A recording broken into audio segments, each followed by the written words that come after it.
ជំរាបសួរពុកម៉ែបងប្អូនថ្ងៃនេះពុកម៉ែរបស់នាងខ្ញុំគាត់បបួលនាងខ្ញុំធ្វើម្ហូបបែបសម្រក់គីឡូណានាងខ្ញុំក៏បានរៃលុយគ្នាពីអ្នកហ្នឹងអស់7500រៀលយកទៅទិញមុខម្ហូបហ្នឹងយកមកធ្វើអាហារពេលព្រឹករបស់នាងខ្ញុំម៉ោងប្រហែលជា10ជាងដែរម៉ោង10ហើយហ្នឹងនាងខ្ញុំក៏បានទៅទិញឆៃថាវហើយនឹងការ៉ុតមានសិតជាកដៅនិងស្បែកជ្រូកក្រៀមហើយនឹងស្ពៃក្តោបស្ពៃបកគោបន្តិចបន្តួចហ្នឹងហើយនឹងក្លឹកខ្ទឹមនិងជីអាណាណាហើយមានប្រហិតត្រីយើងយកមកស្ងោរស្តៀងសឡចាប់ឆាយដែរបងប្អូនគ្រាន់តែនាងខ្ញុំអត់ប្រើសាច់ជ្រូកណាប្រើប្រហិតជំនួសវិញនាងខ្ញុំចង់ញ៉ាំបែបអាហារសម្រក់គីឡូអញ្ចឹងហើយក៏ធ្វើ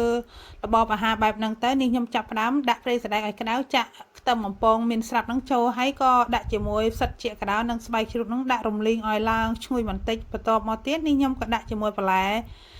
ដែលរឹងហ្នឹងចូលមុនណាដូចជាឆៃថាវហើយនឹងការ៉ុតហ្នឹងដាក់ឆាជាមួយគ្នាឆាត្រឡប់ចុះត្រឡប់ឡើងឲ្យរៀងឈ្ងុយបន្លែនឹងបន្តិចណាហើយក៏បន្ទាប់មកទៀតនេះខ្ញុំក៏ចាប់ផ្ដើមដាក់ជាមួយស្ពៃក្តៅចុងក្រោយគេស្ពៃក្តៅលាយជាមួយស្ពៃបកគោបងប្អូន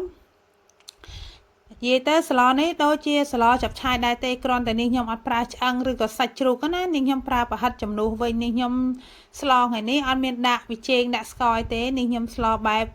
អាហារសុខភាពហើយក៏ជួយឲ្យសម្រក់គីឡូដែរនេះខ្ញុំដាក់ជាមួយអំបិលបន្តិចនិងម្រេចណានេះខ្ញុំដាក់គ្រឿងពីរមុខនឹងចូលហើយក៏ឆាត្រឡប់ចុះត្រឡប់ឡើងឲ្យវាចូលជាតិ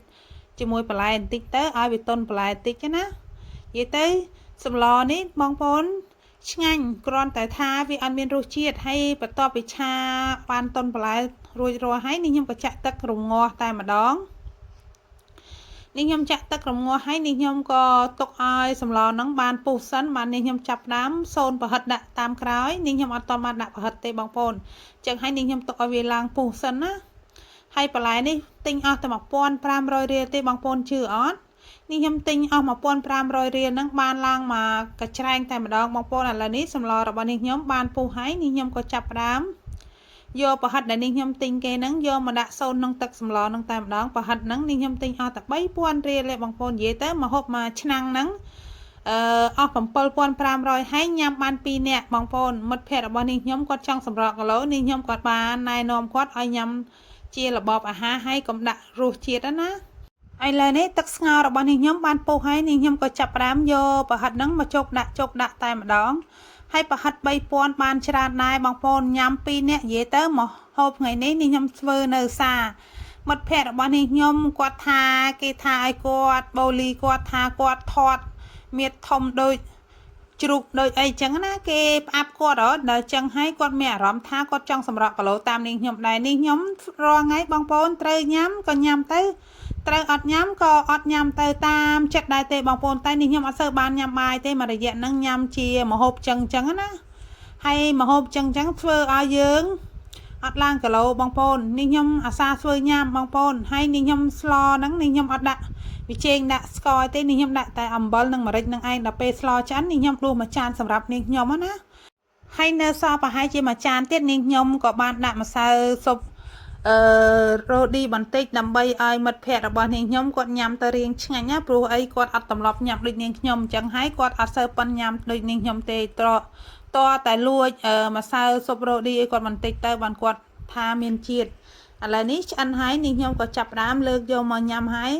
ម្នាក់មួយចានគ្រងហ្មងបងប្អូនចានធំណាមិនមែនចានតូចទេណាមួយចានធំហ្នឹងនិយាយទៅញ៉ាំអត់តឹងពោះទេបងប្អូនដោយសារយើងអត់ញ៉ាំបាយអញ្ចឹងហើយញ៉ាំបែបមកហូបតទេអញ្ចឹងវាអត់តឹងពោះឆ្អល់ពោះអីទេអត់ហើមពោះទេនេះខ្ញុំញ៉ាំអញ្ចឹងបងប្អូនរាល់ថ្ងៃនេះខ្ញុំចូលចិត្តញ៉ាំជាប្រភេទបន្លែអញ្ចឹងណាហើយនេះខ្ញុំក៏មិនមែនសម្រក់គីឡូអីទៀតដែរបងប្អូនគ្រាន់តែយើងថែគីឡូឲ្យនៅថេកុំឲ្យឡើងគីឡូណាហើយអ្នកចិត្តខាងមិត្តភ័ក្តិរបស់នេះខ្ញុំក៏ថានេះខ្ញុំស្គមពេកអត់ស្អាតទេអញ្ចឹងហើយកុំឲ្យសម្រក់គីឡូទៀតនេះខ្ញុំនិយាយទៅអត់ស្គមពេកទេបងប្អូនមកស្អាតរៀងរើរបស់នេះខ្ញុំសមរម្យណាបងប្អូនហើយបើបងប្អូនឃើញនៅក្នុងវីដេអូអញ្ចឹងបងប្អូនអត់សូវឃើញរូបរាងនាងខ្ញុំពេញទេឃើញតែមុខណាបើនៅក្រៅហេងសយបងប្អូនលងដែរហ្នឹងហើយវីដេអូរបស់នេះខ្ញុំក៏មកដល់ទីបញ្ចប់នេះខ្ញុំក៏សូមអរគុណសូមជម្រាបលាបាយ